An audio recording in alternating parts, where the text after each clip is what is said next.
The annual Winters family dinner was in full swing at my parents' mansion, where success was measured in corner offices and company titles.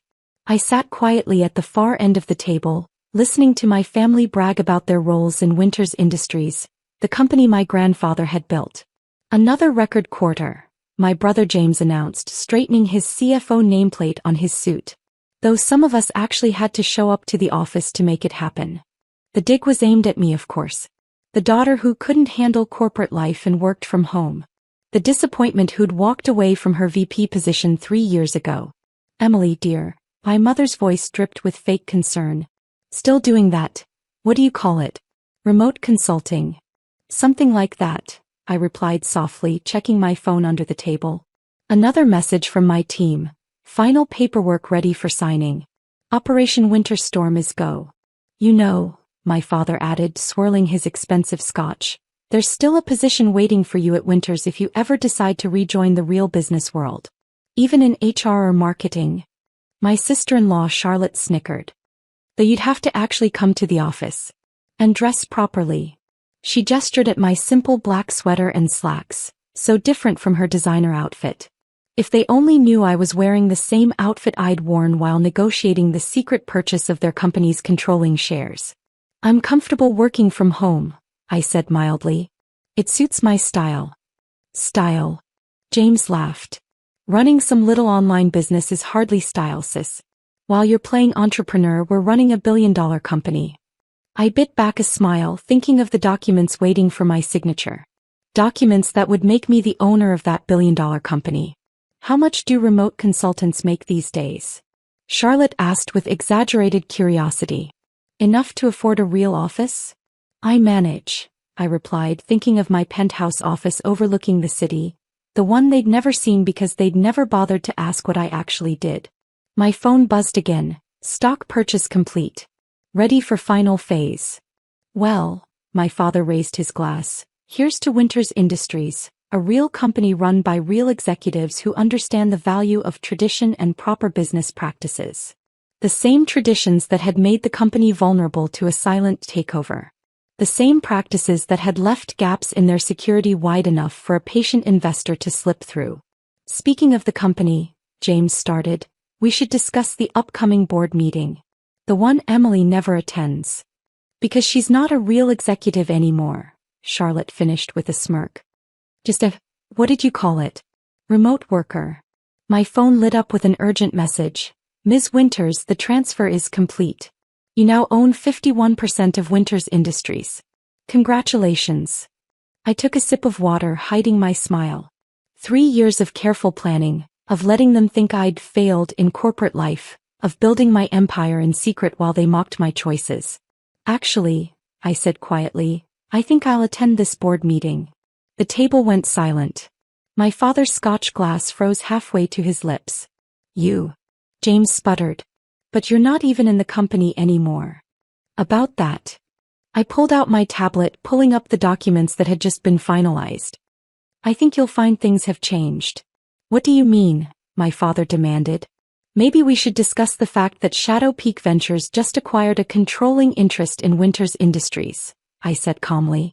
"Or should I say my company just acquired a controlling interest?" The silence that followed was absolutely perfect. Sometimes the best revenge isn't just proving them wrong, it's buying the empire they thought you couldn't handle. And I was just getting started. The chaos that erupted at the dinner table was spectacular. James knocked over his wine glass, Charlotte's perfectly maintained facade cracked, and my father's face turned an interesting shade of purple. "What do you mean your company?" he demanded, his voice shaking. "Shadow Peak Ventures is a multi-billion-dollar investment firm." "Yes," I agreed calmly. "The one I built while you all thought I was playing entrepreneur from home." My mother grabbed her pearls, a nervous habit from her socialite days. But that's impossible. You've been doing nothing for 3 years." "Actually," I pulled up more documents on my tablet. "I've been quite busy. Building an investment empire, acquiring undervalued companies, and watching Winters Industries make exactly the mistakes I knew you'd make." James stood up so quickly his chair toppled backward. "This is a joke. Has to be. Shadow Peak is run by E.W. Stone."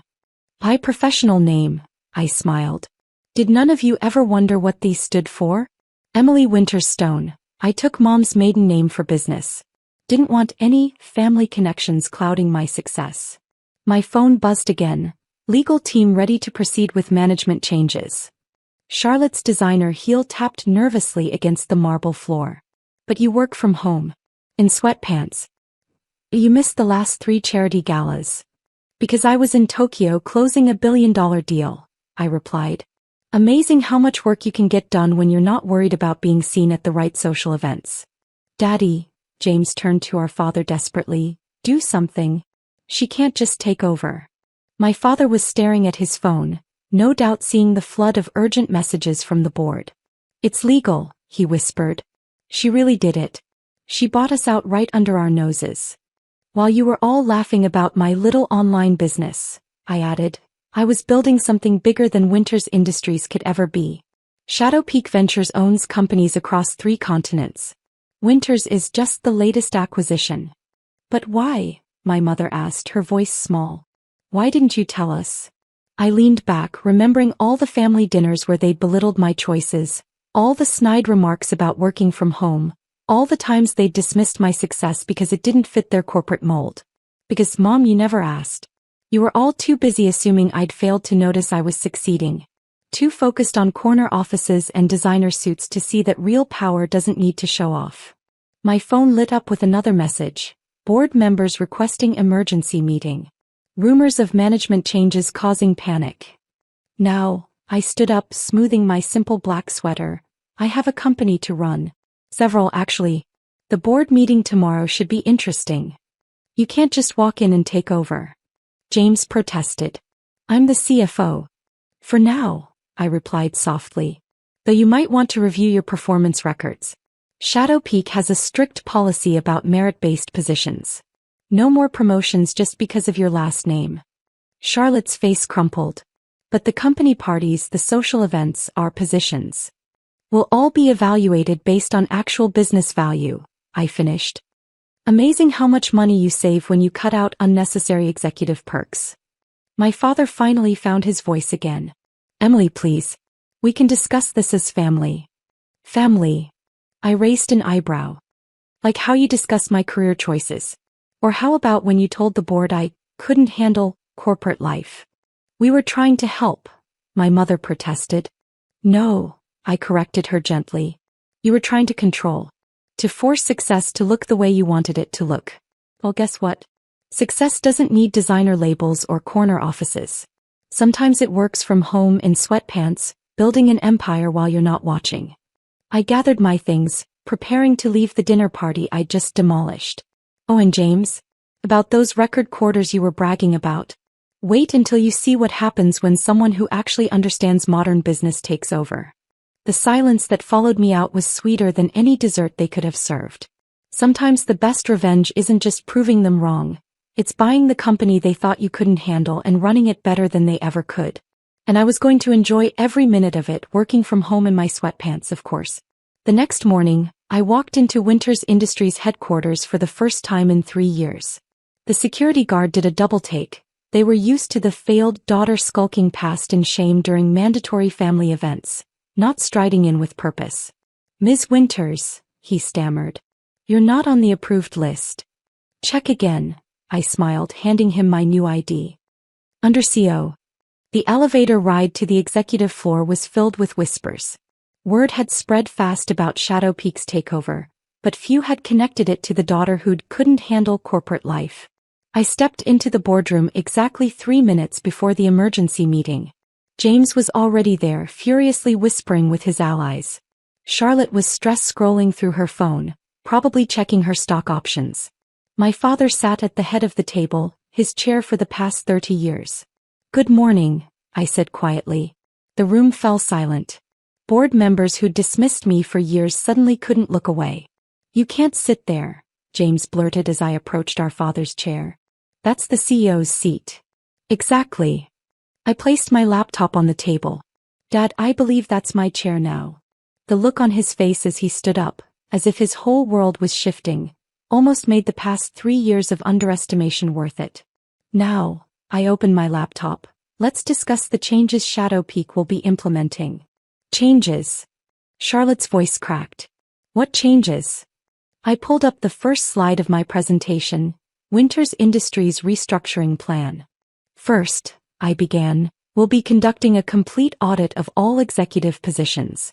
Performance reviews, contribution assessments, merit evaluations. No exceptions. James's face paled. But we're family. Funny how that word only matters when you're afraid of losing something, I noted.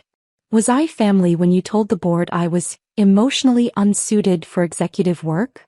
My phone buzzed, another message from Shadow Peak. Additional acquisitions ready for review soon. Second, I continued, all executive perks will be immediately suspended pending review. That includes the private jets, the business development, spa retreats, and yes, Charlotte, the monthly shopping allowance. She actually gasped. Third, we'll be implementing a modern work structure, including, I paused for effect, remote work options for all qualified employees. But that's not how business is done, my father protested. No, I corrected, that's not how you did business. While you were all clinging to outdated traditions, I built a global company without ever needing a corner office. Turns out success doesn't require a designer suit and a mahogany desk. I pulled up the next slide, Shadow Peak's portfolio. The room went quiet as the numbers appeared. That's billions, one board member whispered. All built from my home office, I confirmed. The one you all mocked. Amazing what you can accomplish when you're focused on results instead of appearances. My father slumped in his new non-CEO chair. Why didn't you tell us? All this time. Would you have listened? I asked quietly.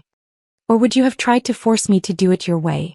Sometimes the best path to success is letting people underestimate you until it's too late. My phone lit up again. Global partners notified of management change. Stock up 30%. Now, I stood up, smoothing my simple black sweater. I have an empire to run. Those who want to be part of Winter's Industries' future can adapt to our new merit-based culture. Those who don't. I glanced at James and Charlotte. Will find their severance packages generous. As I walked out of the boardroom, my boardroom now, I couldn't help but add one final touch. Oh, and James, the coffee machine in the break room needs refilling. Since you might need to learn some new skills. The look on his face was priceless.